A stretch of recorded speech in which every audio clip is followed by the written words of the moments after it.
Rev up your engines!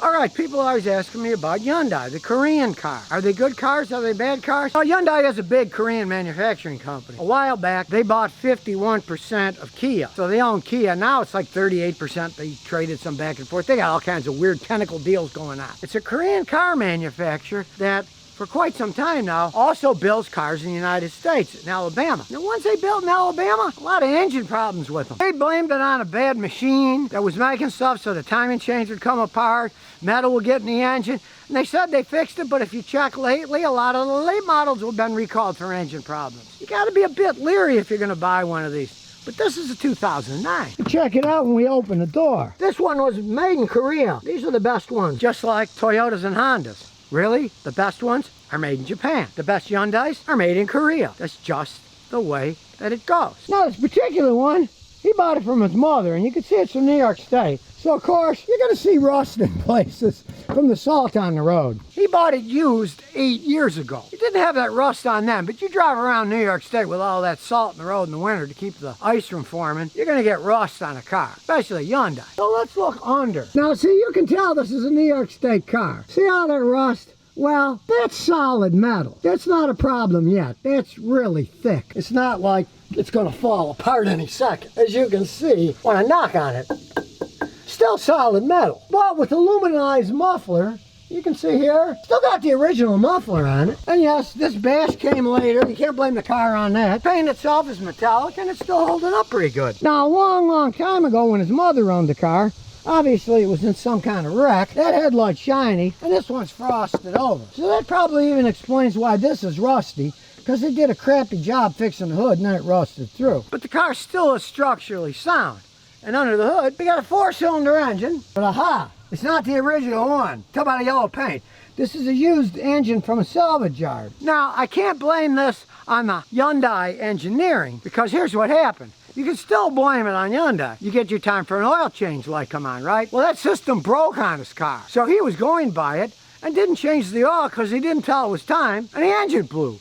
So he had to put a used engine in it. So he had to throw a couple of grand putting a used engine in. He didn't do it. He paid somebody to do it.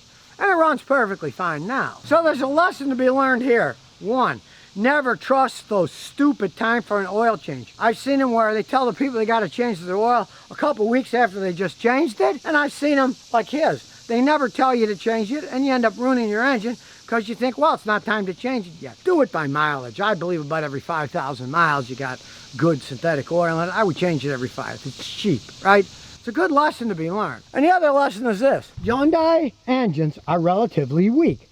You really have to take care of them. Now, this was one that was made in Korea. It wasn't made in Alabama. It didn't have the problems that the Alabama did with metal getting in the engine from parts breaking because they weren't made right. It's not one of those engines. But they are relatively weak engines. When we go inside, we can see got 170,399 miles. So he's put about 80,000 miles on it since he bought it. And if he would have known about the oil needing changing, it'd probably still have the original engine. But considering this is his first car, we can forgive him, and he's still driving his first car all those years later. Let's see how it starts up. Starts right up, idle's pretty good. We'll check the AC, and when we do check the AC, look, he's got it partly on heat. It works so good he got too cold. Nothing's too cold for me when it's this hot out in July. So I'll turn on full blast. Now it does have the TPMS light on. So odds are one or more of the tire pressure sensors in the car have gone bad. Realize these stupid systems, inside the tire stem, there's a broadcast unit that has a battery that sends the pressure to the computer in the car. Okay, and by car ages, this thing's 13 years old. The batteries just wear out. You got to take the tire apart, replace the sensor. It costs a lot of money. Tire gauges are cheap. Just get yourself a tire gauge. That's no reason not to buy a car. So let's scan it to see what kind of shape it's in. So we got my new tool out. We're going to plug it in. Same as any, just plug it into the data port. Plug it in, it's green now. And we'll see how fast it works. There's auto search and the roulette wheel's off. Now it's done updating. These things update quite a bit. Okay, select make, Hyundai. All right, we got to say it's a Touring because it's a Touring. It knows there's a difference. That's where these high-level scanners work better. You're not just getting a generic. This knows it's a Touring, so you push Touring. Now here we go. It's got a code for the catalytic system below threshold. Well, that's typical. It means that the catalytic converter is working at less than 95% efficiency. It's typical. It happens as they age, especially. This is on its second engine. So the first engine probably burned some oil. The oil burning clogs up the catalytic converter. But it runs okay, so if you don't live in an area that does emissions testing, that's okay. And if you do, you can try some of that lacquer thinner treatment in a gas tank. And a lot of times that'll make it run clean enough. Sometimes even as dumb as putting a tank of Shell V super high test gasoline will make it burn cleaner and the light will go off. Right, and it's got 4 electronic stability controls. And it has to do with the steering angle sensor isn't calibrated, the battery voltage is low, and the wheel speed sensor, rear, left hand, invalid, no signal. If you notice, those are all C codes, C or communication codes. You can often ignore them. Hey, the car runs, it stops. Now, the wheel speed sensor, I knew there had to be some kind of problem with some of the stuff because the tire pressure monitoring system isn't working either, and those are kind of tied in with it. So, yeah, you don't really worry about it, one of these. So let's scroll up here. The airbag system. Problem with the airbag system, driver communication error. That's a good one. Battery voltage low, again, sensor defect. So in this case, even the lamp isn't telling you that the airbag isn't working. So you're probably going to think it's going to work. Well, it's not going to work in this car. So really buckle up. Seatbelt works perfectly fine if you buckle them up. So unless you're a fanatic about airbags, you're not going to care about these either. If you are, you're going to spend a lot of money fixing it. I can guarantee you that. Further down the line, electronic power steering. C1102, battery voltage low. That is a communication failure. Car steers perfectly fine. When you get even a weak battery or a weak alternator, you're going to trip a bunch of communication codes because they don't have enough power, so they don't get big enough signal, and they think, oh, there's something wrong with that signal, and they'll flash that on a computer like this. You're not going to see that in a normal communication, but those are communication codes that a high-level scanner like this does really good at getting into. We go with the tire pressure monitoring system. Well, it's got 6 codes. It can't learn how to do well. That's because it's not working. Then it says, channel sensor 1, the frequency failed. 2, frequency failed. Sensor 3, the battery voltage is low. The ECU voltage is low. And the radio frequency on 3 is low. That failed. So 3 of the 4 sensors don't work. You really want to spend a bunch of money replacing them all? Nah. Now again, it had that communication voltage low. Could be as simple as the battery was a little bit low. You don't worry about that as long as it runs. Don't expect your tire pressure monitoring system to work on a 13-year-old Hyundai. They just break down because the batteries go bad. All the other systems, green, green, green, green, they're all perfectly fine. And I know the car's perfectly drivable, so I'm going to check out live data too. We'll start it up. Let's look at live data. Here we go. We'll select them all. Battery voltage. It's a little low, but it's idling low. I'll rev it up a little. It's working perfectly fine. Gives you the oil temperature, no misfire. The injector on time is 2.46 for them all so far. All of them are the same. Car runs fine, no misfires, and they're all getting exactly the same firing on the injectors. And that kind of says something. This car's 13 years old, and the fuel injection system is still operating perfectly. 2.46 milliseconds on each one at idle. Normally you'll see a little bit off, 2.48 or 2.52. This is spot on, so this car's in actually excellent shape. Look at the long-term fuel trim. It's almost perfect. This is 0%, and at idle, it's only minus 0.05.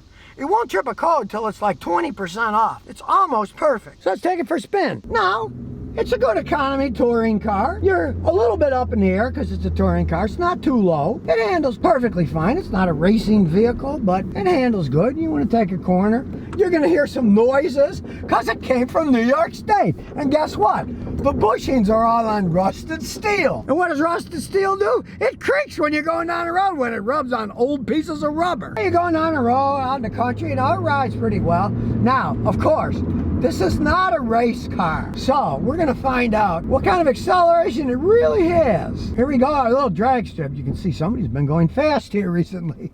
Let's see, on your mark, get set, go. All right. The tranny still shifts really smooth at a high RPM like that in a vehicle this old. It doesn't get there instantly, but let's say you're going 60. Floor, you know, it takes a little while to get moving, but you can pass people on the road with it. It's not horrendous. It's running fine. Yeah, it's got 177,000 miles on it. Still runs perfectly good. It has all those codes for communication and stuff. You live with that with any car as they age, as long as it doesn't affect the car's running. And really, I trust the seatbelt. It clicks in. It's solid. I don't trust airbags in any 13-year-old car. It's an explosive device. It blows a bag up that's supposed to save you.